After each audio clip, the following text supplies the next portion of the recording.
केंद्रीय रक्षा मंत्री राजनाथ सिंह ने लखनऊ में एकल काव्य पाठ कार्यक्रम में हिस्सा लिया और संबोधित किया। इस दौरान उन्होंने कहा कि कुछ व्यक्तित्व ऐसे होते हैं जो भले ही किसी पद पर न हो, लेकिन उनका सम्मान उनके पद के कारण नहीं, उनके व्यक्तित्व के कारण होता है और अटल बिहारी वाजपेयी ऐसे ही एक व्यक्ति थे। उन्होंने आगे कहा कि मैंने देखा है कि जब भी उनकी जयंती का कार्यक्रम होता है, भले ही वो हमारे बीच नहीं है, लेकिन उनको श्रद्धांजलि अर्पित करने के लिए लोगों के अंदर ललक होती है और जो कार्यक्रम आयोजित होते हैं उसमें सब हिस्सा लेते हैं।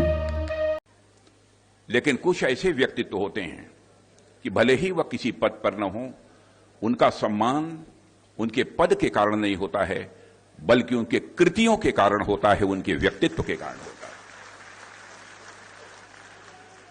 श्रद्धेय अटल बिहारी वाजपेयी जी एक वैसी ही शख्सियत थे।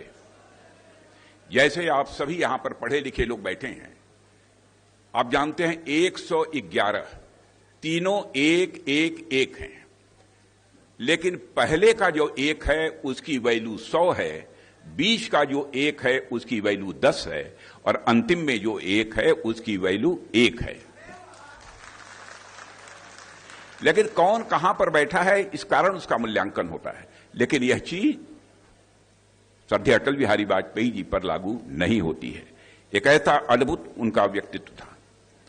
आज अटल जी की जयंती की पूर्व संध्या पर हम सब यहां पर एकत्रित हुए हैं। आमतौर पर जब भी महापुरुषों की जयंती मनाई जाती है तो बहुत ही गंभीर होती है और सामान्यतः वो औपचारिक भी होती है, लेकिन जब व्यक्तित्व श्री अटल बिहारी वाजपेयी जी जैसा जीवंत हो और जिंदा दिल हो मेरे बहनों भाइयों, तो उनकी जयंती भी स्वाभाविक रूप से एक अपना अलग स्वरूप ले लेती है। मैंने देखा है कि जब भी उनकी जयंती का कार्यक्रम होता है, भले ही वो हमारे बीच नहीं है, लेकिन उनको श्रद्धांजलि अर्पित करने के लिए लोगों के अंदर एक ललक होती है और जो भी कार्यक्रम आयोजित होते हैं उन कार्यक्रमों में लोग भाग लेते हैं। यह खुशी की बात है कि इस आयोजन का माहौल मैं मानता हूं न तो औपचारिक है, न ही बहुत बोझिल है, बल्कि अपनत्व और आत्मीयता से यह पूरी तरह से भरा हुआ है। ठीक वैसे ही जैसे अटल जी का जीवन और उनका व्यक्तित्व था जो हर किसी को छू जाता था, और इसको जीवंत बनाने के लिए मैं समझता हूं कि भारत के ही नहीं बल्कि दुनिया के माने जाने कवि भी यहां पर मौजूद हैं। उनका नाम लेने की जरूरत नहीं है, आप सभी अच्छी तरह जानते हैं। साथियों, अटल बिहारी वाजपेयी जी का जहां तक प्रश्न था, सार्वजनिक जीवन की उथल पुथल और शोर शराबे में भी कविता के कोमल स्वर को सदैव उन्होंने जीवित रखा है। एक जनप्रिय नेता के रूप में से अटल बिहारी वाजपेयी जी देशवासियों के मन पर अमिट छाप उन्होंने छोड़ी है, इस सच्चाई को भी कोई नकार नहीं सकता है।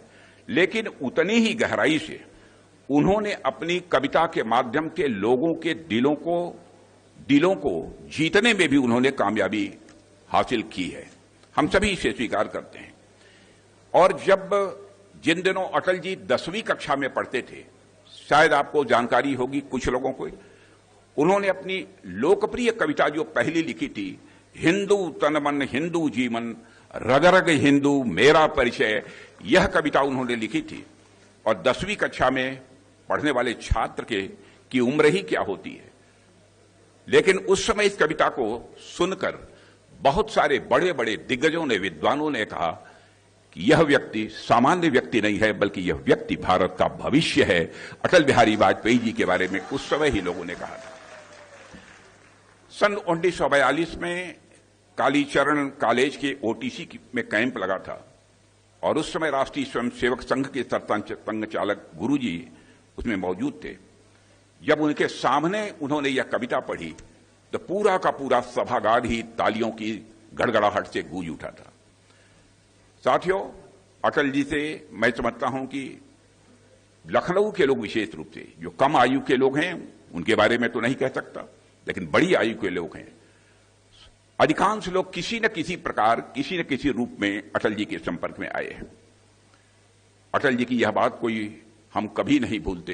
अब बराबर चित्त में मैं बैठा कर रखता हूं, और जहां पर भी मेरा कार्यालय पार्टी का राष्ट्रीय अध्यक्ष रहते हुए अथवा जहां कभी बना, अपने रक्षा मंत्रालय में भी इसको लगवा कर रखा है कि छोटे मन से कोई बड़ा नहीं होता, टूटे मन से कोई खड़ा नहीं होता।